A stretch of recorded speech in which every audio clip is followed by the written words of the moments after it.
So Glenn County Police is pumping out a retention pond off I-95 in Brunswick, where a car was found that matches the description of one a missing couple was last seen driving back in 1980. Our Zach Wilcox was there the last 2 days as police investigated and joins us now in the studio. And Zach, the car is visible now. Yeah, Riley, that's the biggest change from yesterday to today. And you can see in this image from what we got out there earlier today, the top of the car is now out of there. The windshield, you're starting to see kind of an image of this Lincoln Continental that couple was last seen or could possibly have been their car, at least matches the description. And a tow truck driver told me when they tried to pull this thing out, it started breaking into pieces, considering it may have been underwater for decades at this point. But with each gallon drained from the pond, Glenn County Police are getting closer to more possible evidence into the disappearance of Charles and Catherine Romer.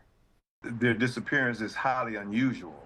You know, they checked into a hotel and no one saw them since that time. First Coast News crime and safety expert Ken Jefferson says a major development in a cold case isn't unheard of, but it certainly is rare in a case that's 44 years old. According to a missing persons report on Catherine Romer, she and her husband Charles checked into the Holiday Inn Hotel, now the Royal Inn, in April of 1980.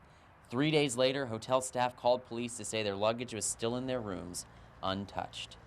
44 years later, a dive team found a black Lincoln Continental, matching the description of the one they were driving from Miami to New York in the pond right between the hotel and I-95 in Brunswick. They're going to scour through that automobile. They're going to scour through the pond to see if there's anything that they can collect and preserve. Glenn County Police say a human bone was found inside the car, but they haven't identified yet who it belonged to.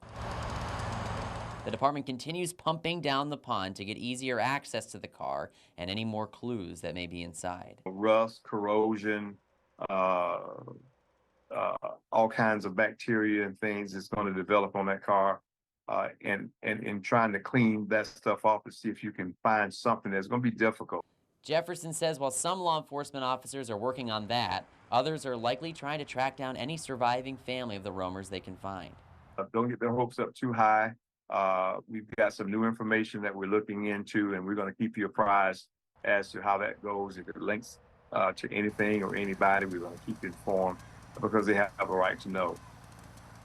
Now, the tow truck driver told me he thinks the pond will be drained enough tomorrow for him to try to pull it out again. Glenn County Police have not confirmed what's next for the car at this point. Other than that, the draining will allow for a more thorough investigation. Zach Wilcox, First Coast News, on your side.